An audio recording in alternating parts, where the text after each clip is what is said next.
This is how Princess Ameera dares to provoke the royal family and attend events in sexy dresses. She is the most beautiful princess in Saudi Arabia and the only woman who dares to provoke the royal family. When all Saudi women live under a black cloth, she can bravely challenge authority and attend events in sexy dresses. She is the most well-known feminist fighter in the Middle East and the first Saudi woman to drive. Ameera Al-Tawil is the former princess of Saudi Arabia. She is 39 years old now. Ameera comes from a Saudi royal family, although not the main royal family line. In Saudi Arabia, it's common for men, especially royalty, to have many wives and children due to polygamy. The founding king, Abdulaziz, had 38 wives and over 100 children, leading to a large royal family with thousands of princesses. Ameera's father is a prince, but not from the royal family's direct line. So, despite having royal blood, she is considered as a distant princess. Ameera, on the other hand, did not live a typical princess life. When she was young, her parents split, and she moved in with her mother and grandparents. Her mother prioritized Ameera's education and didn't lower her expectations because Ameera was a girl. After finishing high school, Ameera went to the United States to study business administration at the University of New Haven. Ameera was just 18 when she got the chance to interview Prince Walid, a member of the wealthy Saudi royal family. The interview was intended to last 10 minutes, but they ended up talking for 2 hours about business, politics, and technology. Their connection was strong, and it didn't take long for them to get closer. 9 months after they met, Ameera, despite the significant age gap, married Prince Walid, who was 28 years older. Ameera's marriage was her first, although the prince had been married twice before.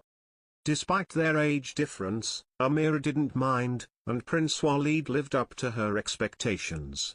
Ameera had her husband's support after they married. She completed her education in the United States and even pursued a master's degree. Once done, she returned to Saudi Arabia with her husband. Ameera then jumped right into public charity activities.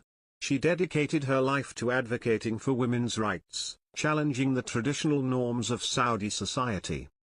This wasn't well received, especially in a country with strict social hierarchies where women have the lowest status. Ameera saw how women could achieve great things worldwide and wanted the same for women in Saudi Arabia. She remembered her mother facing discrimination and decided to fight against unfair treatment. Instead of telling Saudi women to rebel, she and her husband created the Walid Foundation to empower women and make a positive change. Ameera became the vice president, leading efforts in disaster relief, poverty alleviation, medical care, education, and women's empowerment projects. She also chaired a media company called Times Entertainment, where she engaged in various humanitarian projects within Saudi Arabia and across the globe. After that, Ameera traveled to 71 countries to help people. She wanted to build homes and schools for those who needed help. Ameera's main focus was to improve the lives of Saudi women. In Saudi Arabia, women couldn't drive, travel alone, or work without their husband's permission. Ameera worked hard to change these rules.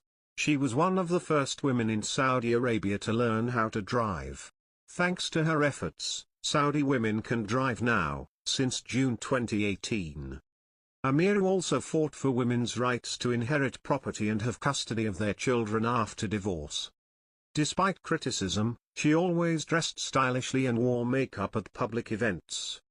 She said she had no problem wearing traditional clothing, but she did it because she liked it, not to please others. Ameera, in addition to changing her clothing style, represented a new image of Middle Eastern women. She was smart, confident, and well-informed. Ameera could speak English well. In interviews, she spoke confidently and without fear. She even appeared on shows with her husband to talk about Saudi Arabia's future plans. Whenever she's on TV or being interviewed, she uses the chance to stand up for Middle Eastern women. Ameera believes that Saudi women can run businesses and pursue higher education. She says, if more Saudi men, like Al-Walid, support women and let them talk and share ideas equally with men, that would make a real difference. But, to be honest, Ameera could not have accomplished all of this without her husband, Prince Walid. Without her husband's support, Ameera might not have achieved what she has today. Her status allows her to dress casually, not following strict traditional rules. Ameera appears in public often, which has upset some conservative members of the Saudi royal family. Prince Khalid even warned Prince Walid that if Ameera continued, the royal family would punish her. Prince Walid protected her for a while. However, as Ameera's influence grew and clashed with the interests of the conservative royals, and due to the extreme actions of some social extremists, Prince Walid couldn't shield her anymore. They faced conflicts under the pressure.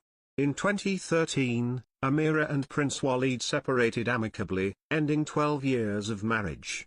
Some say Walid did it to protect her, others for different reasons. Surprisingly, they remained friends, never fighting or speaking badly about each other, which is rare in Saudi Arabia where men often dominate women. After Saudi Arabia's new crown prince took over in 2017, the liberal Prince Walid was put under house arrest. Ameera also faced safety concerns, so she reduced public appearances and wore a burqa for safety. People thought she would stay quiet, but in 2018, she remarried Khalifa bin Budi, a billionaire from the UAE. They share ideals and goals. Ameera resumed her charity work, attending global events to support Middle Eastern women's rights. Despite challenges, Ameera stands strong, inspiring many. In Arabic, Ameera means princess, symbolizing a brave, responsible woman, not just a helpless girl, making her a true princess for Middle Eastern women.